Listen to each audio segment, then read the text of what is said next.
Ok, Olá! Seja estamos muito juntas. bem-vinda. Muito obrigada e é um prazer falar com você e com todo mundo que estiver nos assistindo. Pois então, gente que está nos assistindo, doutora Graça Mota Figueiredo, nossa querida professora lá em Itajubá, mas que foi por muito tempo aqui de São Paulo também, né, doutora? E que hoje É, está aqui com a gente como uma convidada de honra para que a gente possa seguir os nossos diálogos, né? Os diálogos que a Academia Nacional de Cuidados Paliativos Estadual São Paulo está promovendo com o objetivo de construir uma história contada, né? Do que é a nossa história em cuidados paliativos no estado de São Paulo. De onde viemos, onde estamos e aonde queremos chegar. A gente entende que não se constrói essa história sem conhecer direitinho, né, o que aconteceu no passado, porque são desses pioneiros aí no ensino, na prática dos cuidados paliativos, é deles que vem a inspiração que nos trouxe até aqui e que precisa continuar, né, animando a nossa trajetória, né, doutora Graça? sem história a gente erra tudo de novo, né, Cláudia? E é bobagem perder tempo quando a gente tem muito trabalho pela frente, né? Exato, exato, exatamente.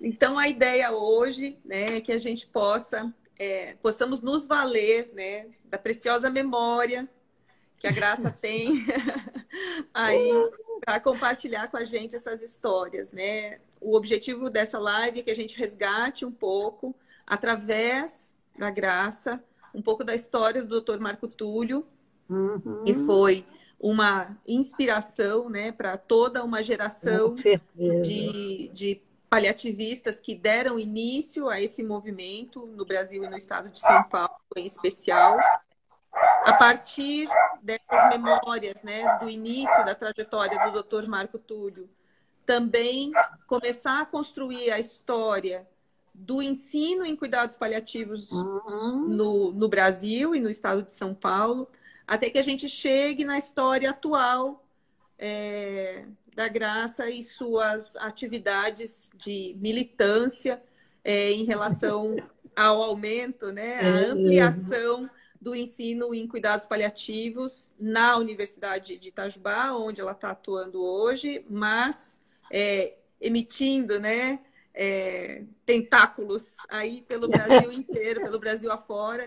O que a gente estava comentando ontem, nós tivemos uma reunião inicial para discutir um pouquinho a respeito dessa uhum. live, o que nós estávamos comentando que se ampliou muito com a questão da pandemia e com o uso das mídias, né? Então, Sim, nós sim. pudemos estar muito mais presentes em vários estados do Brasil, através de aulas para as ligas, né, de participação aí que nos trouxeram. Então, Graça, Perfeito. passo a palavra para você. E eu queria te perguntar inicialmente, te pedir para você contar para a gente do que você sabe, como a gente combinou de começar resgatando a história do Dr. Marco Túlio, Uhum, como uhum. que o Dr. Marco chegou nos cuidados paliativos? De onde veio essa afinidade por essa área?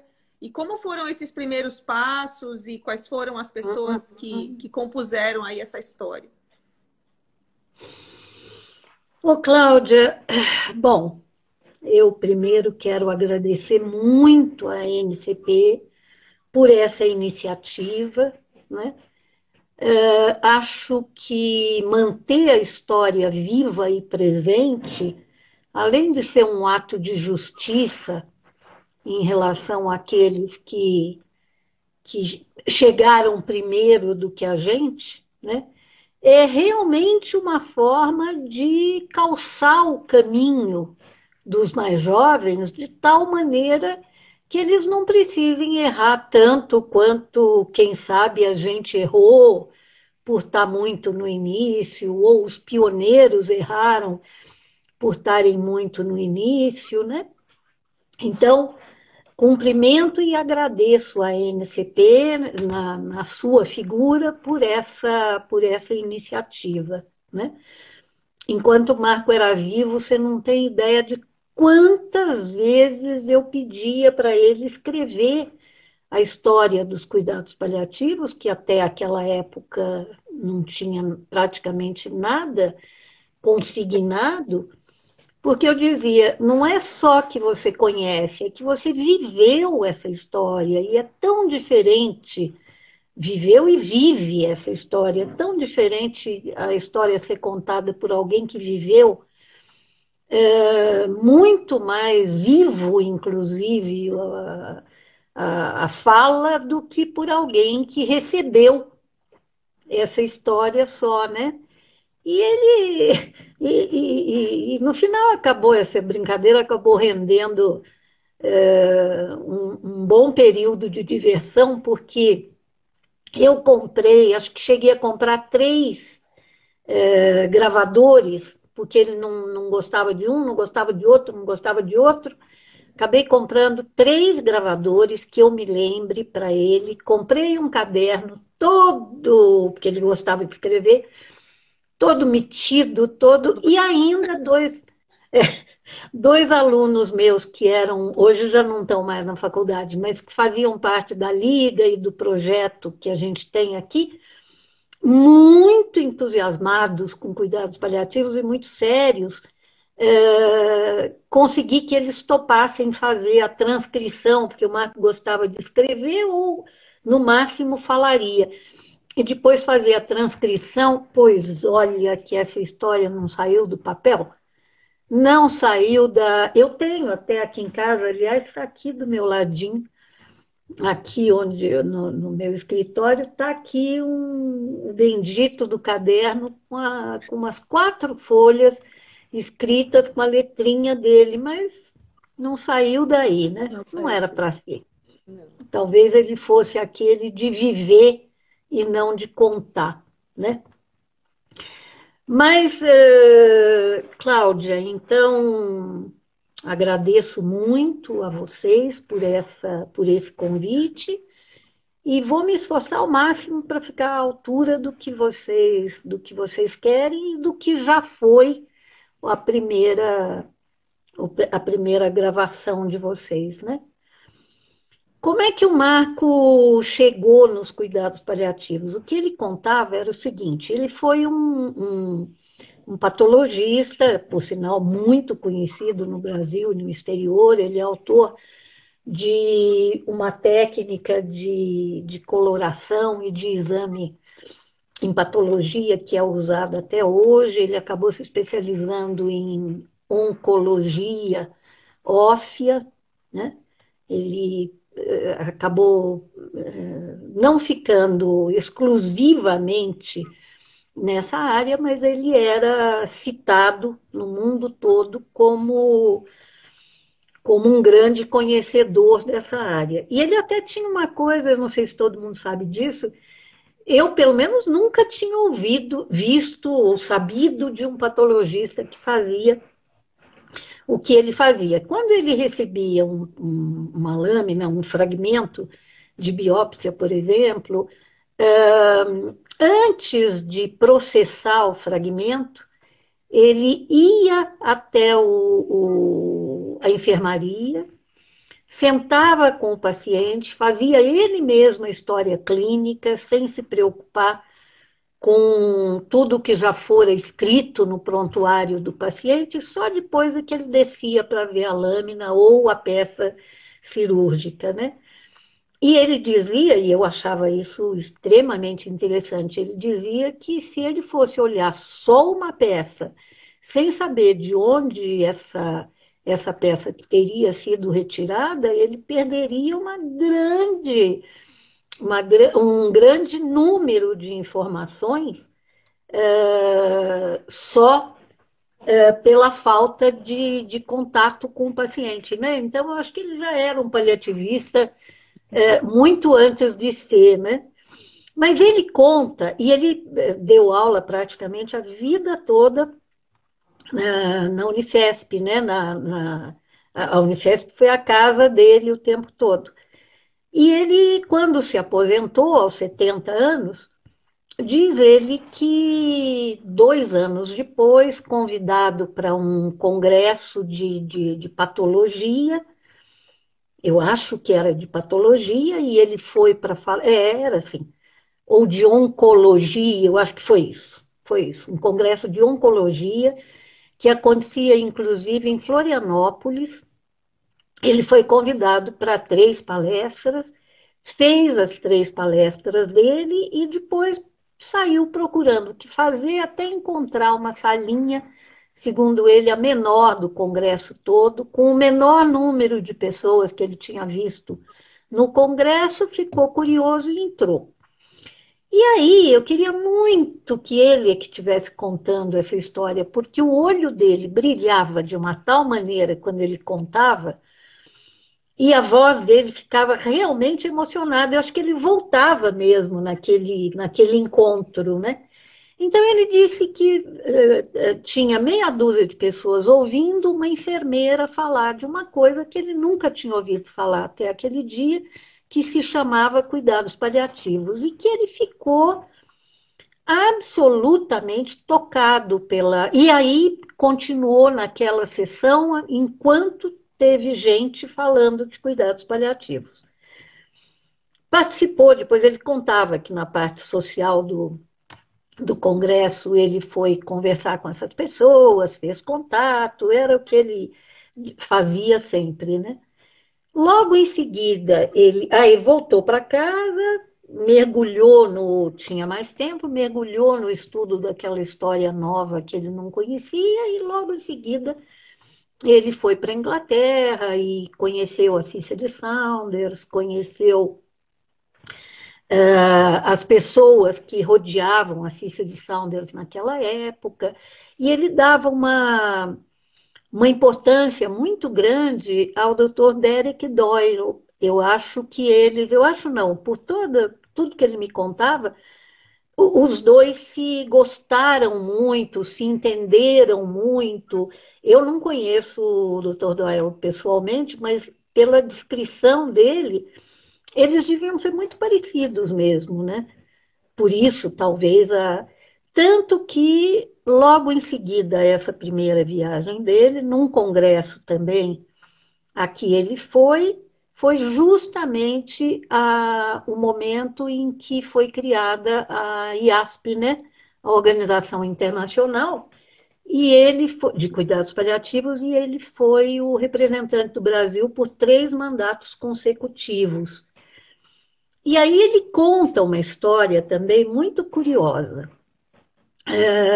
O doutor Derek foi convidado a ser o primeiro presidente da Associação Internacional. E aí dizem que ele perguntou, isso foi nos Estados Unidos, o Marco diz que ele perguntou o seguinte, mas espera um pouquinho, vocês querem uma associação realmente internacional ou uma associação americana de cuidados paliativos?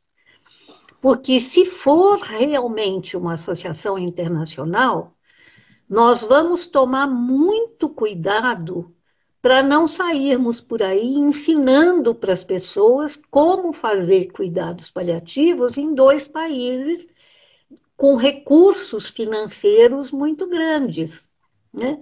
Como a Escócia, quer dizer, o Reino Unido e os Estados Unidos. O que nós vamos, na verdade, é ouvir dos países com menor renda, com menor recurso, como é que eles estão conseguindo fazer com todas as dificuldades que tem um país com menos recursos do que o nosso. Bom, achava, até eu já usei isso algumas vezes em aula e tal, porque como primeiro presidente de uma associação justamente de cuidados paliativos e de cuidado com o outro, não podia ter uma não podia ter uma atitude melhor do que essa, né? Ou mais adequada do que essa.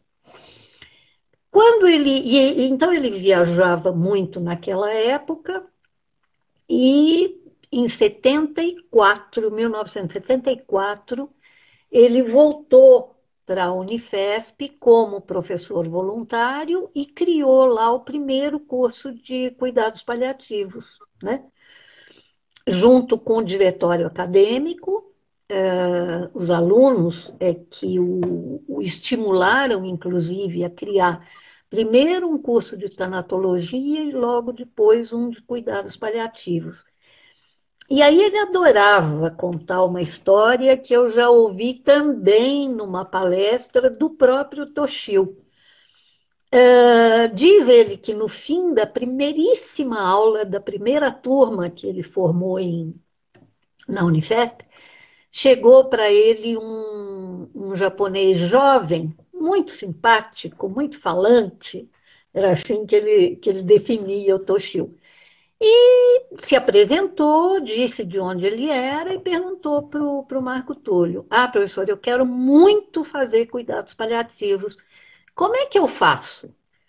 E que o Marco respondeu para ele: fazendo, Tá né? certo. E o Toshio contava exatamente a mesma coisa. E o Toshio entendeu, então, que era assim: não tinha regra, não tinha manual, tinha vontade, né? E aí, no HC, agora é a história do Toshio, então, que a gente conhece. Quer dizer, rapidamente ele juntou próximo dele aluno, colegas, encantou Deus e o mundo e fez um trabalho lindo que ele faz até hoje, né? Bem no início mesmo de tudo que ele fez na Unifesp. Uhum. Naquele momento, ele só tinha os cursos, não tinha ainda ninguém com ele fazendo o que depois, mais tarde, aconteceu lá, que foi o ambulatório, também foi o primeiro ambulatório de cuidados paliativos com uma turma só de voluntários, né?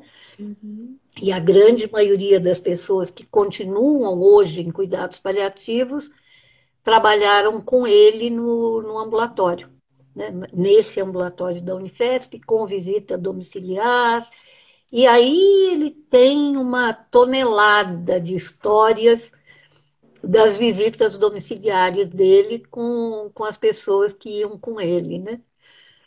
Mas ele continuou por essa época com os cursos. Anualmente ele tinha uma nova turma, foi aumentando, inclusive, o tempo do curso, foi trazendo o período do curso, né? Foi trazendo cada vez mais pessoas que já começavam naquela época, que já tinham começado, inclusive, naquela época, a batalhar em cuidados paliativos, né?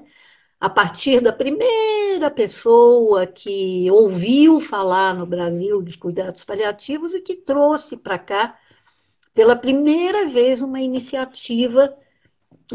O Luffy deve ter dito isso na fala dele, a doutora Miriam Martelletti, lá no Moinhos de Vento, em Porto Alegre, né? Uhum. Batalhou, batalhou a duras penas, deu murro em ponta de faca, mas como ela é uma mulher incrível, com uma energia que, olha, dá inveja para gente, ela foi cutucando todo mundo em todas as áreas que era necessário para que se abrisse o caminho para cuidados paliativos, né? Tem até uma história curiosa. Eu fui há uns, nem sei mais quanto, talvez uns 4 anos, se eu não estou enganada, eu fui a Porto Alegre falar. Fui convidada e fui até lá para falar e pedi para a organizadora que, olha, vou te pedir uma coisa que eu não sei se é nem muito habitual, mas enfim, eu não vou a Porto Alegre sem fazer pelo menos a tentativa de conhecer a doutora Miriam Martelletti. Foi uma gracinha, organizou tudo com a doutora Miriam no dia da minha palestra estava lá. Uma mulher apaixonante, apaixonante, com uma energia, com uma vontade e com uma história densa, né? Não só na medicina, ela já era aposentada naquela época, mas com presença em todos os momentos importantes de cuidados paliativos até a época em que ela deixou de militar tanto quanto antes, né? Só uma curiosidade a respeito dela, eu posso contar, porque foi ela mesma quem contou, e isso é conhecido de todo mundo. Ela se prontificou a me levar ao aeroporto, porque eu voltava naquele mesmo dia, e me convidou para almoçar, então, antes e tal. Claro que eu aceitei, eu queria ficar o maior tempo possível do lado dela, ouvindo as histórias dela.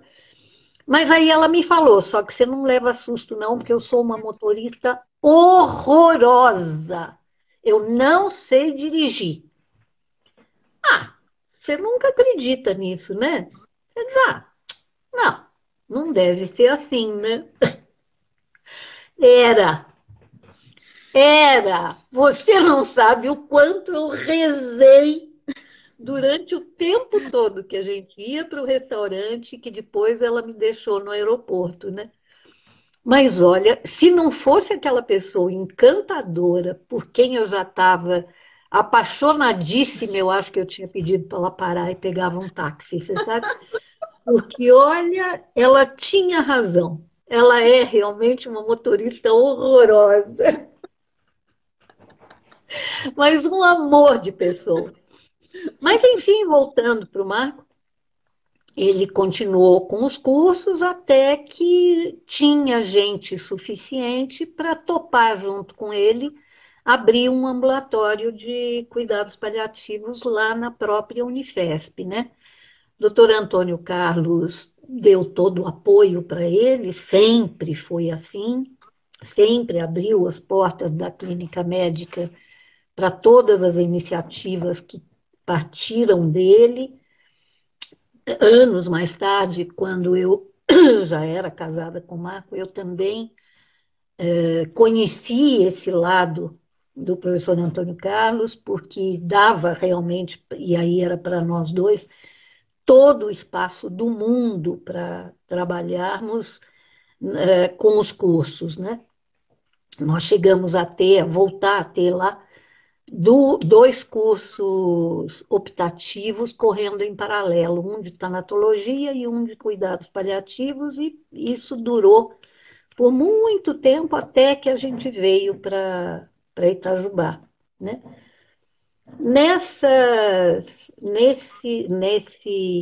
tempo em que ele trabalhou, agora já na prática, com os voluntários, ninguém ganhava um tostão, dava o tempo e a disposição, gasolina, porque os carros eram próprios, para visitar paciente em São Paulo e ali na região inteirinha. Aqui em casa tem na parede do, do outro escritório lá, e quando nós morávamos na cidade de Itajubá, era no escritório dele que tinha um mapa enorme que ele mandou enquadrar com todos os trajetos que o grupo dele fez nas visitas domiciliares. E realmente é assustador o quanto eles iam longe, né? E como eles voltavam cheios de história, né?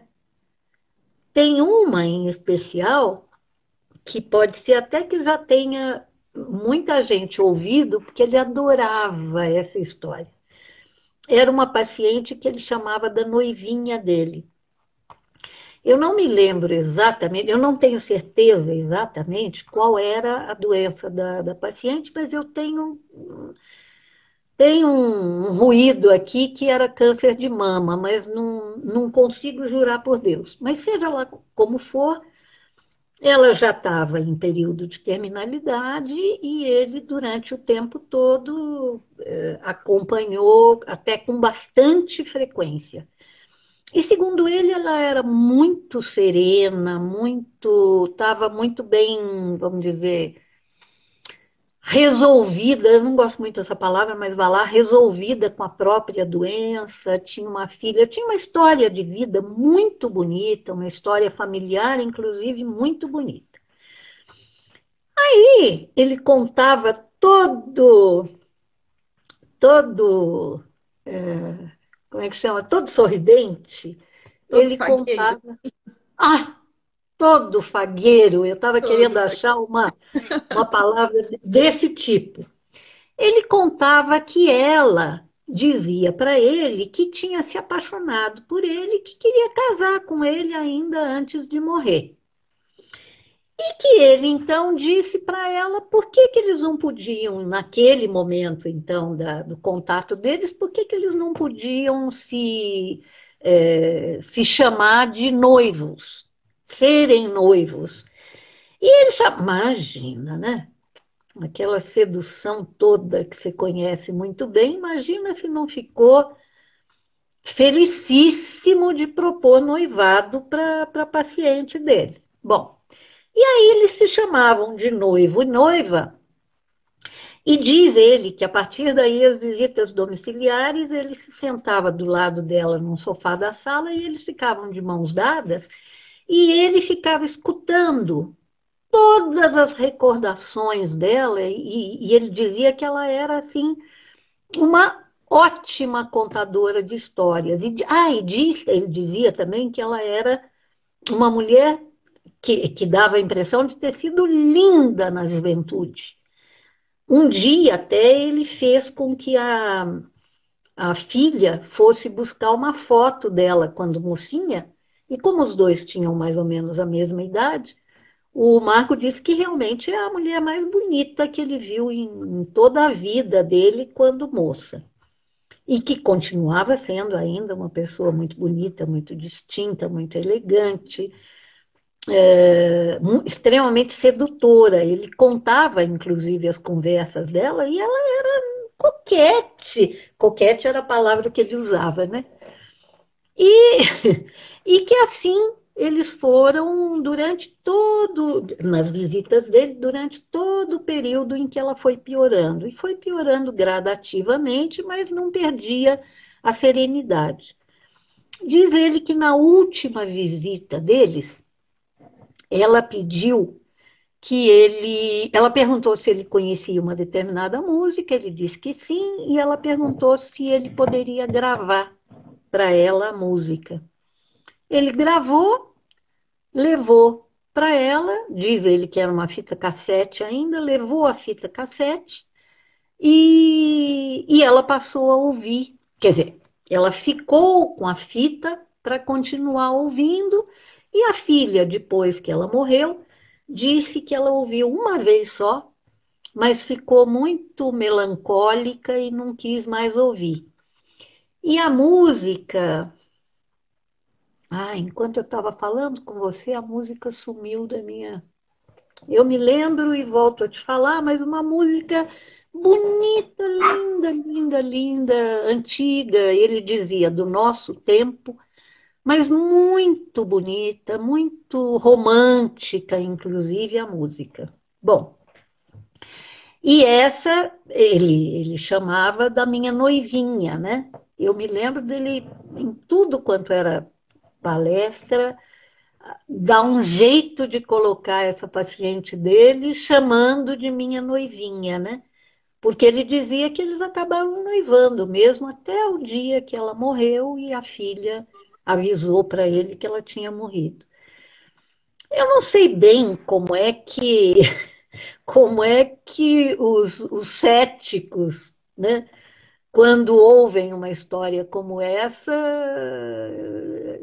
diriam, eu não sei bem o que pensariam, porque nessa época toda de distanciamento, de objetividade, ou naquela época em que ele iniciou o trabalho de cuidados paliativos, devia ser muito esquisito ele contar uma coisa dessas, né? Um relacionamento extremamente pessoal, amoroso, sem, sem nenhuma segunda intenção, mas profundamente amoroso com uma paciente, né?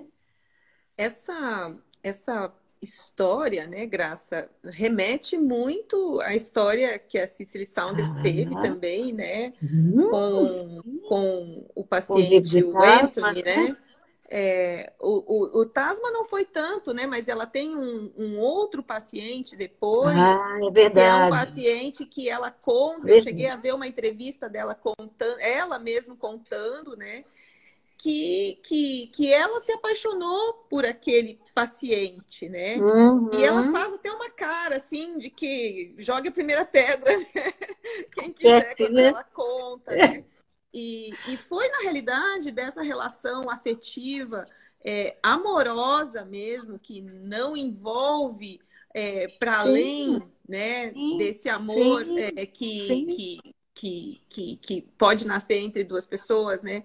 E Amor de que no, alma mesmo, né? e que no caso desse paciente da Cicely Saunders, eram encontros de 1 hora por dia, mega supervisionados, né? Porque numa enfermaria ele estava internado, né? Aham, E aham, é dessa possibilidade, desse amor, né, que nasce dela, e agora você contando essa história do Dr. Marco uhum. Túlio, fica muito claro que é dessa disponibilidade para viver esse amor que nasce a possibilidade de É. realmente enxergar a necessidade do outro, né? De realmente Ah, se construir o cuidado perfeito. amoroso que inspirou esse início dos cuidados paliativos, né?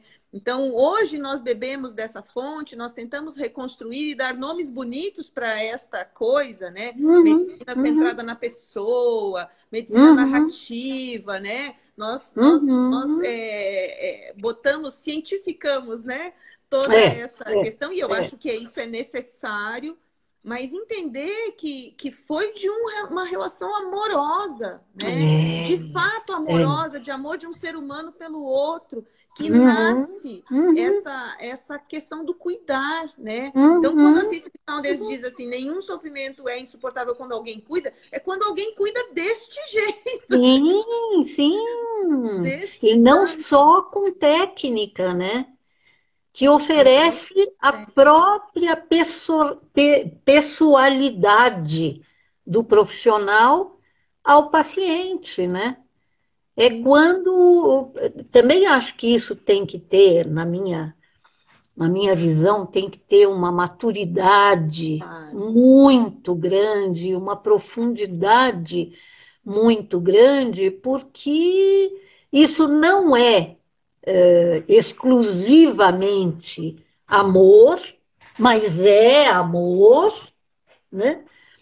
Mas é um amor de alma, muito mais do que. Não que um amor de corpo seja menor, mas é um amor de alma, é um amor de um tamanho muito grande, é um amor que realmente busca a transcendência, né? Quer dizer, e que convenhamos que não é sempre que a gente consegue ter, não é por todas as pessoas, infelizmente, mas se a gente tiver essa disponibilidade, tiver dentro de si essa possibilidade, a gente às vezes é capaz de um amor profundo pelos pacientes, muito mais do que só o cuidado de um profissional, por melhor que ele seja, né? Sim.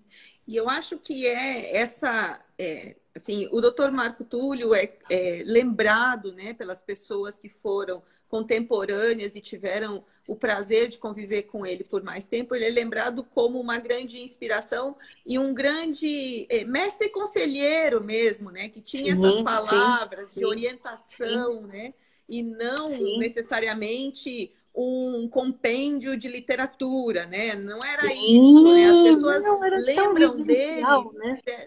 por essa capacidade de ser mestre mesmo, né? É, E você é. até me falou, né, que ele se considerava, né, que o Toshio era o filho, né? É, O é. Saporetti era o O Porete neto era o neto e e o o Léo Léo é Mussolini, o o bisneto. bisneto, né? É, E você é. vê nessas pessoas, né? No Toshio, no Saporetti e no Léo, realmente pessoas que beberam dessa fonte, que hoje continuam Uhum. espalhando por aí essa inspiração no Sim, cuidado, né? Cada sim, um do seu jeito, né? O Toshio sim. com um lado ciência muito forte, né? O Saporetti que foi para a espiritualidade, o Léo com toda aquela delicadeza, né? Então eu acho Uhum. que Foi uma pena realmente o doutor se retirar, né, desse convívio aí tão cedo para ter formado mais tataranetos, né? É. Você Como a sabe que gente você comentou, né? dizendo isso, você me lembra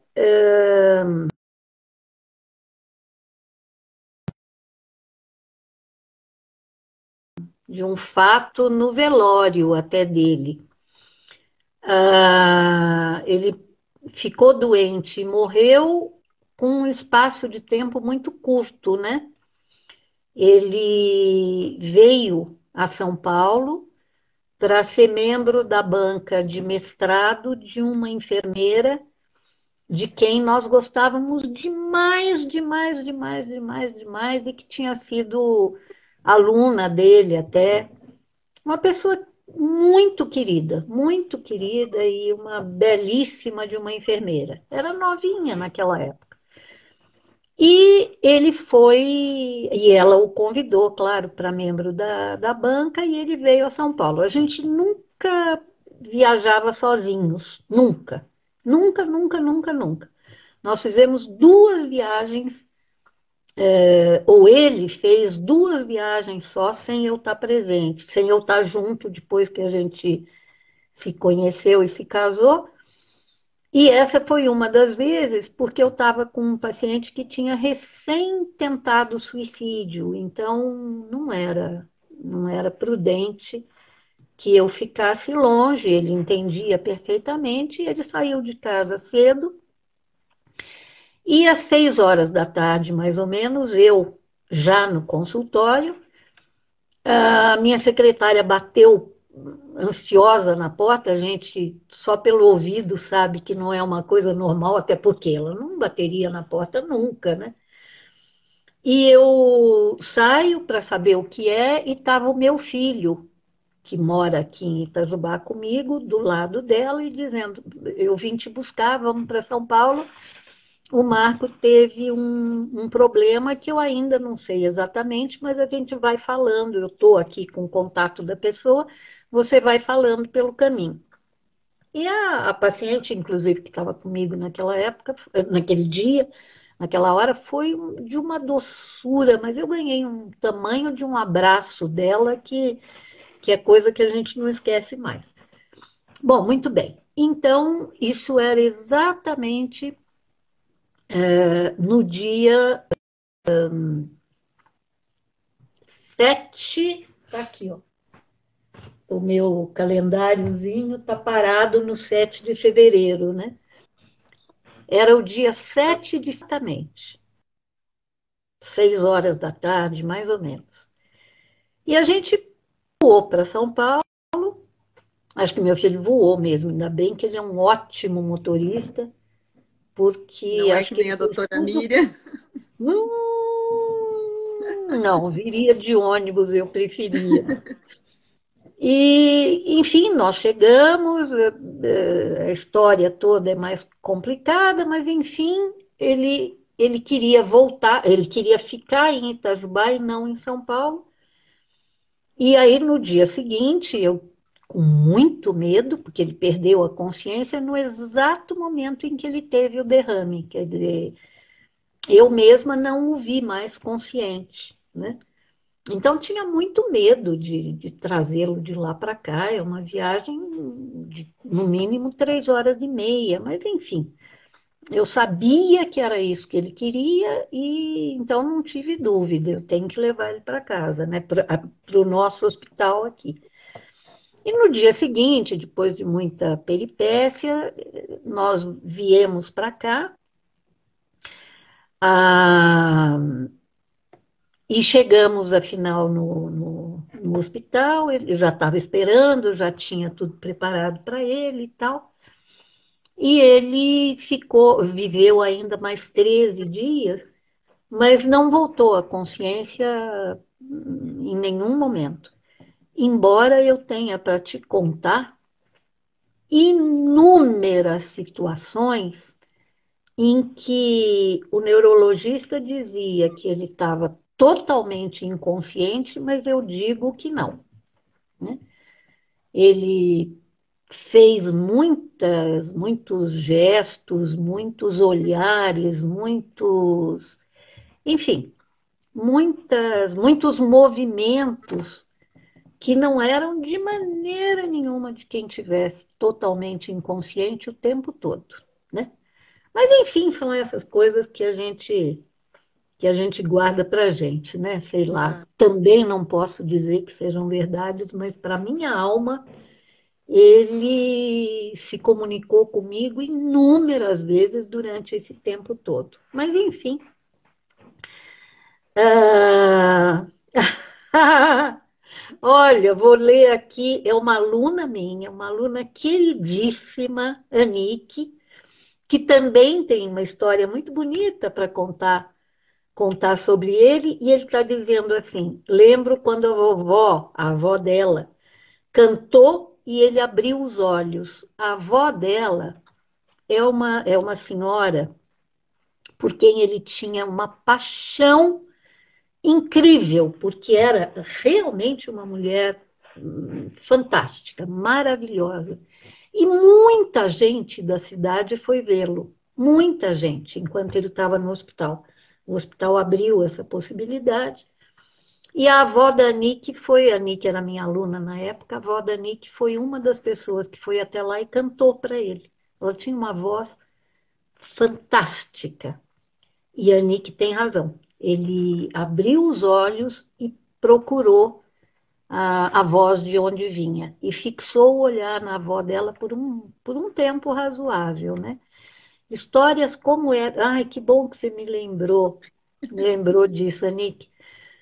E coisas como essa aconteceram muito, porque, olha, a cidade inteira passou pelo hospital, e no dia do velório, eu me lembro que a esposa de um ex-prefeito aqui de Itajubá, uma pessoa muito querida, sentou uma hora comigo no velório, que foi lá na faculdade, e ela falou para mim: Graça, eu estou chocada.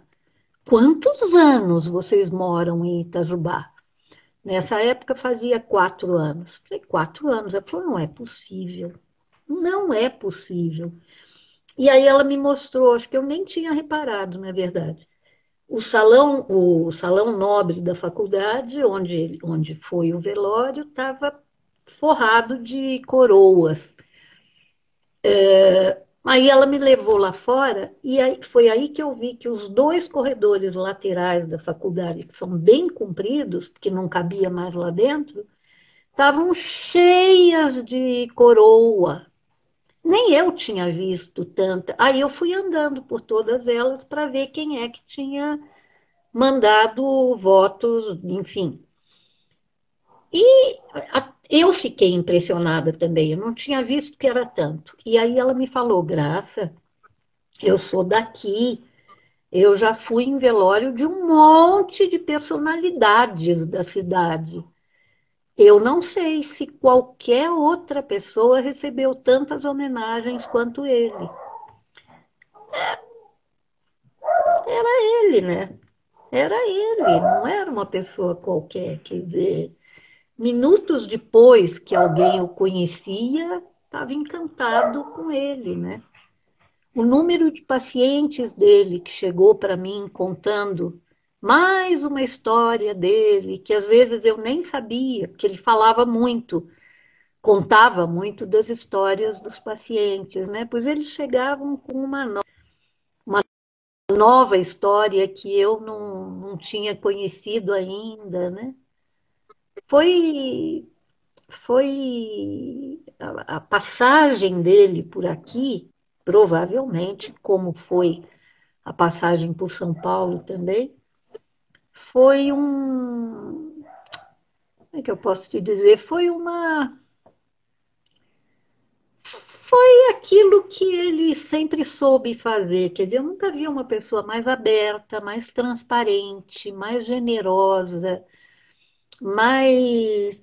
Uma coisa que eu dizia para ele é que a vida inteira que nós vivemos juntos, eu só ouvi ele falar, e nem mal, nem mal, mas falar com enfim, não dá muito valor. Foi uma pessoa só, você acredita?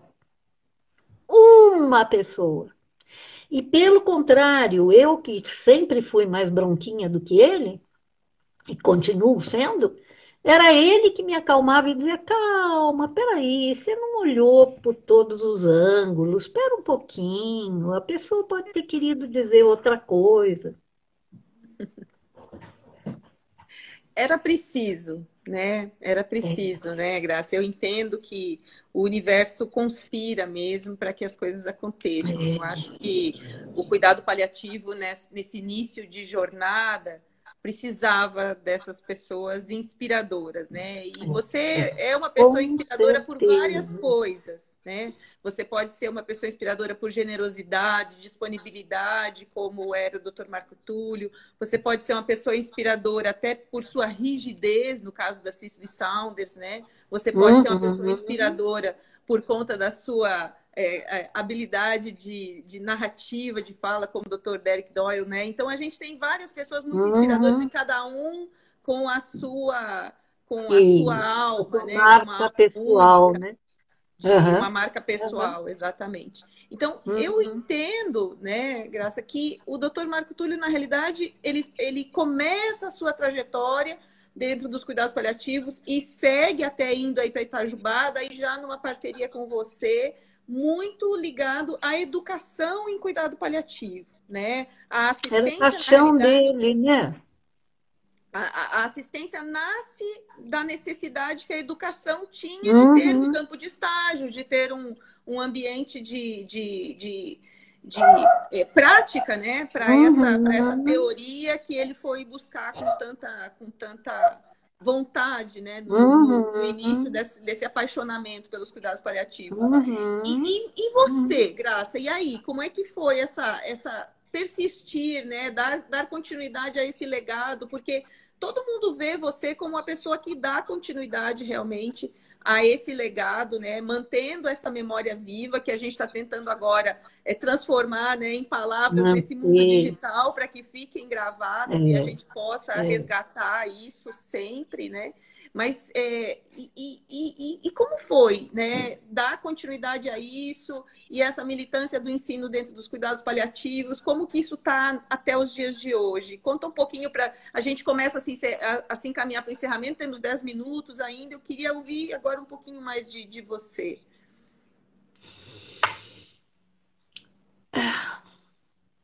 Eu sempre fui uma apaixonada por educação, né? Eu iniciei, inclusive, a minha carreira profissional dentro da Faculdade de Medicina, dentro da USP. Depois, uma série de coisas me fizeram deixar a carreira universitária e foi sempre como é que é? Foi sempre, não digo um arrependimento, mas foi sempre alguma coisa que eu me devia, né? Embora a vida tenha me tirado da carreira universitária lá atrás, mas era de qualquer forma sempre uma paixão minha, enfim. Quando eu conheci o Marco e nós nos juntamos na Unifesp para os cursos extracurriculares dele, nossa, foi uma volta às origens, né? Então, não foi nem um pouquinho difícil eu me apaixonar e me entregar e mergulhar na, enfim, no ensino de cuidados paliativos, até muito mais do que na prática, né? Eu já falei isso em milhares de vezes. Eu não sou a melhor paliativista que eu conheço, mas de jeito nenhum, né? Eu encaminho com a maior. Se eu tivesse alguém aqui para encaminhar um outro médico de cuidados paliativos, eu encaminharia por uma questão de responsabilidade mesmo para alguém mais competente do que eu na prática de beira de leito. Agora, a minha paixão realmente aflorou de novo pelo ensino, né? E ela é o que me mantém, e queira Deus, eu já brinquei algumas vezes entre os alunos mesmo, e eles ainda falam, ai, pelo amor de Deus, professora, não faz isso não. Eu digo, gente, se Deus ouvir as minhas preces, eu vou morrer subitamente no meio de uma aula. Vai ser aquilo que vai me fazer mais feliz. Aí tem sempre alguém que vai ficar. Mas isso Coitada não, das minhas professora. graças, pelo amor de A gente aproveita e descontrai um pouco, né? Mas, enfim, desde lá, desde a Unifesp, que nós ficamos algum tempo com os cursos lá,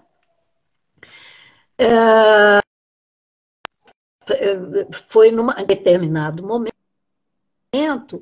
aqui da Faculdade de Medicina, uma das ligas de psiquiatria me convidou a dar uma aula, que a gente sempre faz aqui, uma aula sobre sintomas psiquiátricos, né, em cuidados paliativos. E eu aceitei, bom, eu nunca deixo de aceitar, só se realmente for impossível. Eu não só nunca deixo de aceitar que um dia, sem me dar conta, quer dizer, num fim de semana, é que realmente eu bobeei mesmo. Eu aceitei 3 convites de palestra num fim de semana, numa sexta e num sábado. E eles eram só assim, em Brasília, em Porto de Galinhas, foi quando o congresso foi em Porto de Galinhas, e em Ribeirão Preto. Até hoje, eu não eu não tenho ideia de como é que eu consegui fazer essas 3 coisas, mas fiz, né? Só que foi loucura. Não está me ouvindo? Eu também não estou ouvindo você. Tá, a senhora estava contando que a senhora foi para Itajubá porque aí me perdi aí, porque a senhora É, nasceu em Itajubá eu nasci em Itajubá por puro acaso. Meus por pais puro estavam acaso. fazendo a última viagem de pais sem filhos e eu acabei resolvendo nascer antes do tempo, mas nunca mais tinha voltado a Itajubá. Então, quando veio o convite, eu mais do que depressa aceitei, porque era uma oportunidade de conhecer a minha cidade natal. Exatamente nesse dia que nós viemos, eu fiz, nós ficamos um fim de semana inteiro aqui, até para eu ter tempo de, a gente ter tempo de conhecer a cidade e tal. E por essa ocasião mesmo, já veio o primeiro convite para nós virmos para cá e criarmos a disciplina de cuidados paliativos aqui. A gente ainda levou mais 2 anos em tratativa, enfim. Na verdade, era eu que estava muito em dúvida, sabe? Eu não tinha motivo nenhum para sair de São Paulo, eu não me sentia com motivo nenhum para sair de São Paulo e jamais gostei de ser sozinha em algum lugar. Quer dizer, eu sabia que a hora que a gente viesse para cá ia perder parceiro, né? E você ficar sozinho na verdade, é a morte, porque você troca com quem, né? Trocaríamos eu e ele e eu, e na época não existia live para. Não existia, não tinha como você ficar conversando com Deus e o mundo, né? Mas, enfim, para resumir, nós acabamos vindo, chegamos aqui em 2009, em julho de 2009. Até quando nós chegamos, surgiu até um novo convite para dar aula na Faculdade de Psicologia, que eu dei também aula lá por algum tempo, por alguns anos, mas o nosso foco, agora eu começo a falar meu, porque logo que a gente chegou aqui, o engraçadinho me aprontou uma, né? Que ele falou, Olha, esqueci de te contar que eu não quero mais dar aula. Então, então vamos fazer a seguinte divisão. Você fica com as aulas e eu fico com os atendimentos a paciente. Pronto, diz ele que foi a melhor época da vida dele, porque ele se dedicou só aos pacientes e a belezinha aqui teve que criar do zero, né?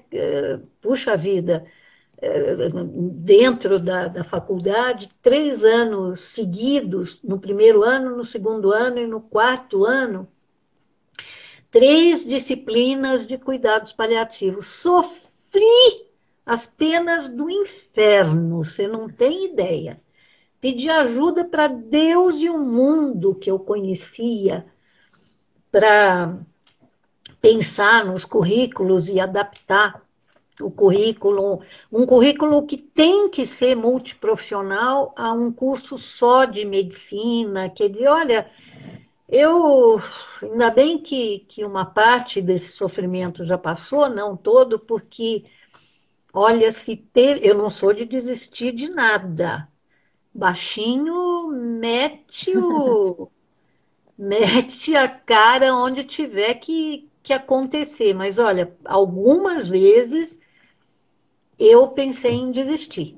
Realmente eu pensei em desistir. E ele, na maior felicidade, que gostosura, tem aluna minha aqui dizendo que a disciplina é maravilhosa, é privilégio ser sua aluna. Ah, Viu? não podia deixar de ler isso. Meu coração fica muito feliz, porque, meu Deus, como eu tive medo que não fosse bem feito, que não. Ah, você não imagina. Mas, enfim, passados esses anos todos, o Marco morreu em 2013, né? Em fevereiro de 2013, e a partir daí eu continuei sem ter mais com quem conversar toda noite, com quem, enfim, sobre o que acontecia na faculdade, mas fui indo, graças a Deus. Os alunos criaram um vínculo, uma grande parte dos alunos criou um vínculo muito, mas muito amoroso com a disciplina. Nós hoje temos uma liga de cuidados paliativos, que nunca tem menos do que o tamanho máximo são 20, nunca tem menos do que 20 e ainda tem suplente esperando. Uh, Criamos logo depois um projeto chamado Arte do Cuidar, que vai de vento em popa e que se dedica a uma série de coisas. Ele é mais aberto do que a Liga, né? A Liga é mais restrita nas funções, mas o projeto tem gerado manuais, gibis, historinha infantil mesmo, tudo relativo a cuidados paliativos numa linguagem de estudante para estudante mesmo, né? E aí muitas outras faculdades pedem o nosso material, que não tem o menor problema de ser disponibilizado, tá, como é que chama? Está inserido na biblioteca, enfim. E o pessoalzinho produz realmente coisa como gente grande. E às vezes eu tenho realmente que correr. Às vezes eu até peço a Anique, essa minha ex-aluna que falou da avó cantando para o Marco, ela foi, nossa, meu braço direito, meu braço esquerdo, em tudo que a gente pôde fazer até hoje, né?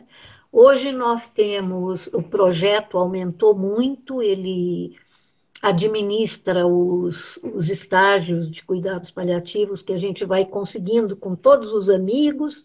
Eu sou a maior pidona que todo mundo conhece, eu vivo pedindo para dar em estágio para os meus alunos, e é o ponto alto do ano deles, né? Agora a gente teve que parar por conta do Covid, mas geralmente não, é sempre em julho e janeiro que os alunos vão para todos os serviços que abrem as portas para os meus alunos e nada como ter amigos, né? Sim. É só bater que alguém me dá espaço, né? Nos dá espaço. Nós, o ano passado, produto mesmo dessa consolidação que foi acontecendo com cuidados paliativos aqui, no ano passado a faculdade me permitiu criar um ambulatório de luto aqui no centro, num centro que nós temos de atendimento até para psiquiatria, porque foi o local mais afim para a permanência e para a chegada do ambulatório de luto, e quem está comigo nesse ambulatório são os alunos do quinto ano. Né? É um impacto tremendo para eles. Eu me emociono até com o depoimento deles depois de 7 semanas nós temos 20 horas por semana, desculpe, 16 horas por semana, então é um espaço considerável e os alunos realmente têm uma participação incrível no ambulatório e saem, enfim, saem modificados do ambulatório. Não sou eu que digo, são eles mesmos, né? A gente já tem até hoje cerca de 300 pacientes em acompanhamento, né? Nesse ambulatório de luto, e até onde eu sei, na verdade foi até o secretário da Saúde quem pesquisou no Brasil inteiro, e ele que me afirma que foi o primeiro ambulatório de luto é, público, né? Quer dizer, na saúde pública, né? Até o ano passado, no fim do ano passado, a secretaria até me pediu um relato de experiência para poder levar para Brasília, enfim, para fazer uma série de coisas. A bendita da pandemia parou tudo no país, né? Sim. Mas é o meu, como é que chama quando a gente tem uma coisa predileta? Não estou fazendo pouco das disciplinas, não, mas é que as disciplinas são só teóricas. E como que a gente faz cuidados paliativos, ou aliás, qualquer coisa na saúde, só teórica, né? Mas foi muito importante ter esses 9 anos, quase 10 anos, para consolidar realmente as disciplinas, para então a gente poder dar um salto para o Sim, ambulatório, né? sim. E aí os alunos já chegam bem mais instrumentados. A Uhum. faculdade está migrando agora de ensino tradicional para PBL. Então, nós estamos em plena fase de reestruturação e de repensar o que antes era a disciplina de cuidados paliativos para ajustar a metodologia nova, né? Sim. Isso de novo, uma bruta dor de cabeça, mas é fantástico você ter a oportunidade de poder fazer isso, né? Sim. E o ambulatório que eu tô, se alguém da faculdade tiver isso mesmo, Érica, meu xodó, É era xodó. isso que eu queria lembrar. Se alguém da faculdade tiver aqui, vai ouvir de propósito uma mensagem que eu estou mandando. Quer dizer, a última coisa que me falta para ficar completo é ter também com o sexto ano, né? Atividade também com o sexto Uhum. ano, e assim os últimos 2 anos tem atividade prática.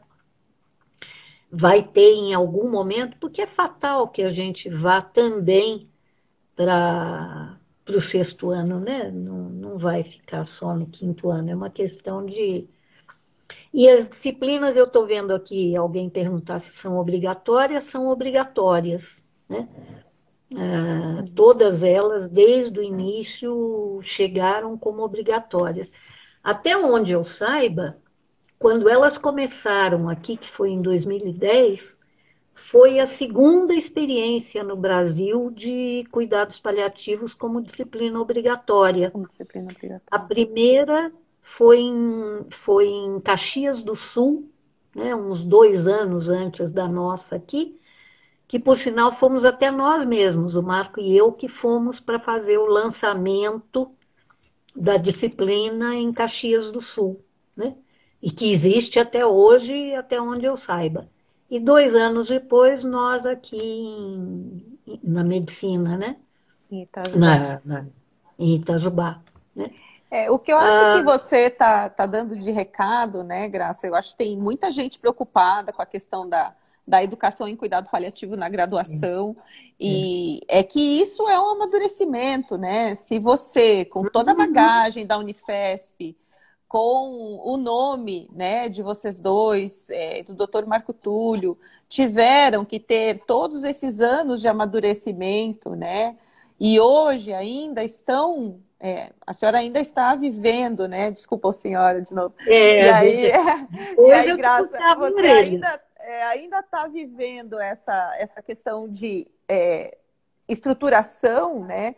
Uhum. Há que se ter persistência, né? Perseverança e persistência. Nossa Senhora. Graças a Deus que eu me lembrei de passar na fila da persistência e da resistência à frustração nessa encarnação, porque talvez tenha sido o que eu mais enfrentei. Eu não, né? Não sou diferente de ninguém que começa alguma coisa, né? O Luiz Fernando está perguntando, o Luffy está É, perguntando acabei a de... respeito da carga horária média de cada semestre. Isso. Luffy era assim, no primeiro ano eu fico com o conteúdo específico de tanatologia.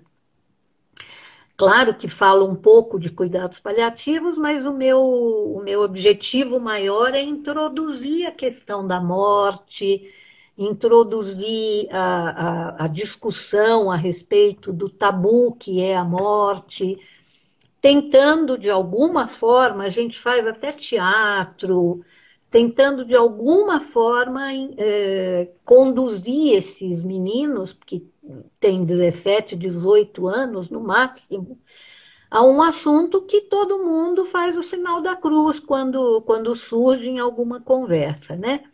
Para isso, eu tenho 36 horas distribuídas no ano todo, no primeiro e no segundo semestre. Na verdade, é o dobro disso, porque eu trabalho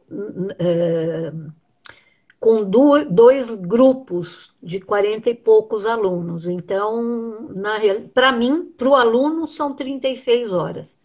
Para mim, são 72 horas de tanatologia no primeiro ano. No segundo ano, eu introduzo cuidados paliativos e passo também 36 horas com cada grupo, ou seja, 72 horas é a minha carga horária, durante o ano todo falando de cuidados paliativos. Depois salta o terceiro ano e eu apareço de novo para eles no quarto ano, quando em um semestre, então na metade desse tempo, em 18 horas para cada grupo, para cada turma, eu falo exclusivamente de terapêutica, né? E agora, no quinto ano, com 16 horas por semana, não fiz essa conta por ano ainda, porque a gente já trabalhou o ano passado inteirinho. Se alguém tiver uma calculadora aí para fazer a conta, eu até agradeço, porque até hoje não fiz, sei lá por quê. Mas são 16 horas por semana. Eu estou no ambulatório com os alunos, né? Com Ao os longo alunos de, do ao quinto longo de ano, quantos meses, doutora? do ano todo. Do Tira ano todo. julho e tira dezembro pela metade, tira janeiro, né? Uhum. Então vão Eu sei dar 10, mais ou menos 9 meses, né? É, mais ou menos 9 isso. vezes 4 vezes 16, 570 horas, mais ou menos. É considerável. Aí é um volume bastante importante. Valeu a pena ter choramingado durante 10 anos seguidos para ter atividade prática com os alunos, né? Sim. E eu entendo que onde essas disciplinas ainda não existem, e eu acho que a gente tem repetido bastante isso, né?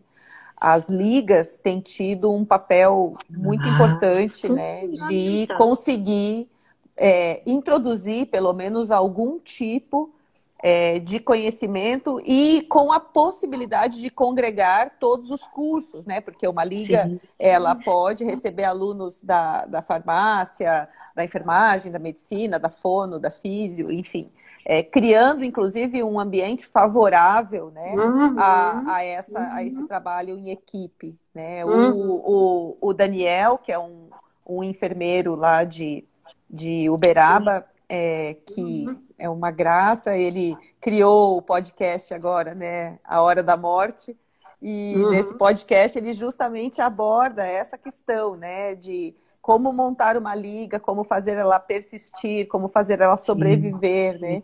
E nós estávamos conversando, né, doutora, o quanto essa questão da pandemia e do uso das mídias para que a gente possa se aproximar, então, dessas ligas, né, do sim, Amazonas ao Rio Grande sim, do Sul, tem sim, realmente permitido que a gente cresça nesse sentido, né?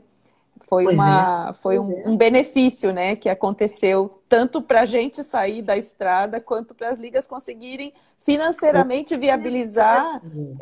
a escuta de Muito mais pessoas. atividades do que antes, né? Sim, E eu sim, sei, a gente tem liga aqui, meu Deus, a gente tirava leite de pedra para trazer os expoentes de cuidados paliativos para cá, né? sim, E sim. agora, dentro da sala de aula, de repente tem uma pessoa que eles conhecem, está lá falando com eles, respondendo as perguntas, pessoas que eles conhecem só pelo nome nos capítulos que leram no manual, É. né?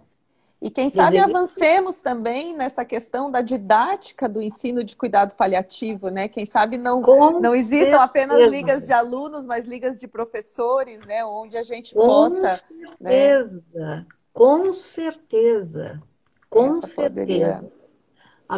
O meu mestrado, inclusive, foi exatamente sobre educação em cuidados paliativos, né? E o doutorado eu estou propondo um modelo, enfim, ou algo que o valha, modelo não é bem o. Mas, enfim, estou dando um passo, tentando dar um passo além, fazendo algum tipo de proposta para o ensino de Uhum, tanatologia e de cuidados paliativos, né? é. Que sirva Vamos, depois para uma discussão, né? muito legal, é uma paixão minha também isso. Tem alguém aqui perguntando, né? Como fazer a prática em um lugar que não se tem essa prática, que não se tem cuidados paliativos? Aí a gente pode dar a mesma resposta que o doutor Marco Túlio dava, né, doutora Graça? É, Fazendo, né? fazendo, Fazendo. cavando, cavando, cavando o espaço, com todas as orelhas em pé, em todas as reuniões administrativas da faculdade, para saltar na jugular de alguém que dê a menor abertura que seja para a gente introduzir mais um passo de seleção de. Porque, olha, aqui a gente levou 10 anos, né? Não sei se isso é muito, se isso é pouco, foi suficiente para de vez em quando, lá de vez em quando, eu pensar, ih, acho que eu não vou ver isso acontecer, não. Algum aluno meu, já tem alguns alunos que estão fazendo cuidados paliativos e que se comprometem e com certeza uma delas, pelo menos, realmente eu tenho certeza de que vai chegar, provavelmente no ano que vem, está se preparando para voltar. Aí eu já não fico mais tão sozinha, queira Deus, né? Uhum. E quem sabe tenho fôlego para gente, porque a minha próxima batalha é ter uma equipe de cuidados paliativos, porque é óbvio que não se faz grande coisa sem equipe, ou fazendo de conta ou falando sobre a função dos outros profissionais numa equipe, né? Sim, Então, a hora que sim. eu puder ter alguém já formado, que me ajude, inclusive, a construir uma. Eu até tentei, nossa, a Cristiane, da Unimed de BH, nossa, que parceira que ela tem sido minha na tentativa, nós já fizemos duas tentativas para ter um curso de cuidados paliativos, o curso dela pela Unimed aqui em Sim. Itajubá. E aí, então, aí fica até uma brincadeira de criança, reunir os melhores para uma equipe, né? Sim. Da segunda tentativa que nós fizemos, faltaram dois alunos só para fechar a turma. Pouca gente já me viu chorar. Mas ela, quando realmente fechou a data e faltavam dois alunos, eu desabei. Eu É, realmente desabei. Mas em algum momento isso vai acontecer, vai, né? vai, O com certeza. ambulatório levou tanto tempo. E eu acho que nós estamos agora nesse momento, né, nessa curva ascendente mesmo, onde É, os cuidados paliativos têm ganho bastante projeção e onde, inclusive, a gente está cada vez mais preocupado com o ensino adequado, né, para que esse até para número de não. profissionais que está aumentando não seja Exatamente. apenas um número, né, e sim se Sim, reflita com na certeza. prática de uma assistência qualificada. Doutora Com Graça, certeza. muitíssimo obrigada, muitíssimo obrigada. Cláudia, que Foi, gostoso conversar foi com uma você. delícia, foi uma delícia. Eu acho que a gente tem que realmente investir muito em resgatar essa história contada, né? Com certeza. E é em pedacinhos mesmo, né? Cada um vai contando um pedaço, cada um vai lembrando de uma parte, e aí a gente conta que umas partes as pessoas lembram de outras, até que a gente tenha, né? Um pool, né, desses vídeos, agora essas Claro, mídias digitais, né, claro. que um dia podem se tornar um documento digital ou no papel que Com registre, né, certeza. essa Com história e certeza. que ela não se perca, né. Eu tenho muita gratidão pela sua presença aqui, né? Espero que a gente possa fazer aí outras conversas, tanto virtuais quanto pessoais, né? Quantos Aquele cafezinho em pessoais? Itajubá. Oh, nem diga. Aqui tem ótimos vinhos. Então, Pronto, melhor ainda. já venha preparada. Sim. Muito obrigada, obrigada por quem nos acompanhou. Desculpa as falhas aí da conexão, mas a nossa conversa tinha que durar mais que uma hora mesmo, né, doutora Graça? Então a gente teve que entrar e sair, tudo bem, tá tudo certo. A gente teve a desculpa, né, de ter que entrar e Da sair para conexão, poder. exatamente. Ô, Cláudia, antes de eu abraçar você e a todos os que estavam nos ouvindo, os nossos alunos aqui, justamente quando o Marco morreu, porque todos os anos eles lançavam, o projeto lançava um manual escrito e um vídeo sobre aquele assunto do manual, né? E quando, em 2013, nós estávamos preparando os cuidados paliativos infantis. O manual saiu e o Marco morreu em fevereiro. A minha meninada estava começando a produzir o vídeo, mas aí eles mudaram e quiseram fazer um vídeo de homenagem ao Marco, que ficou muito bonitinho, muito bem feito, mas realmente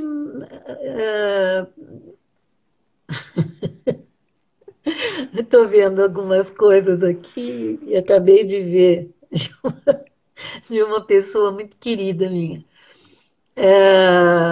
Enfim, os alunos mudaram para uma história dos cuidados paliativos através do mar. Se você achar que possa ter valor isso para o Oh, acervo de vocês, estou pronta a mandar todos os nossos manuais, todos os vídeos produzidos aqui pelos alunos, pelo projeto, os gibis, que a gente tem algumas histórias infantis para falar de morte para criança, mais esse vídeo do Marco. Enfim, eu te mando todo o nosso material. Posso mandar direto para você? pode mandar para mim, eu repasso para o Tiago, que está como nosso presidente aqui da Estadual de São Paulo, mas eu acho que essa é uma preciosidade para a academia, para a Academia Nacional mesmo, né? Para Brasil.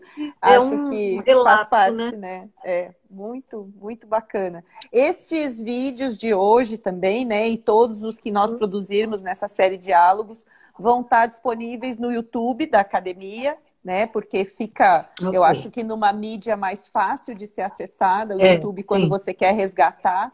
Então, esses materiais que a gente consiga deixar disponível vão ficar sempre organizados dentro lá do YouTube da NCP São Paulo, a NCP-SP, para que possam ser Uhum. resgatados e depois, eventualmente, utilizados aí por quem quiser se valer deles. Muito obrigada, doutora. Cláudia, eu agradeço muito, primeiro e de novo, ao convite de vocês. Agradeço especialmente pela doçura que você é. Me lembro tão bem a primeira vez que nós nos conhecemos pessoalmente, né? Me lembro de você chegando em Barretos, quietinha, e eu jantando até, e a gente se sentou na mesma. Nossa, me lembro com muito carinho da primeira vez que a gente se conheceu ao vivo e a cores, né? Que eu, com a minha Muito cara de obrigada. pau, fui lá e disse, você não é a doutora Graça?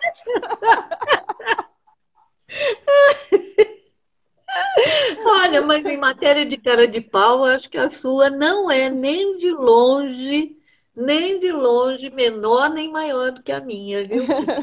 Foi com cara de pau que eu conheci muita gente que eu admiro e que depois tive o prazer de ter como amigos, né? Mas muito obrigada a quem nos acompanhou. E claro, sempre que achar que possa valer a pena, conte comigo. Pode deixar. Obrigada, gente. Boa noite, gratidão por quem está aqui ainda com a gente. Até e muita gratidão. Um abraço. Um abraço grande também.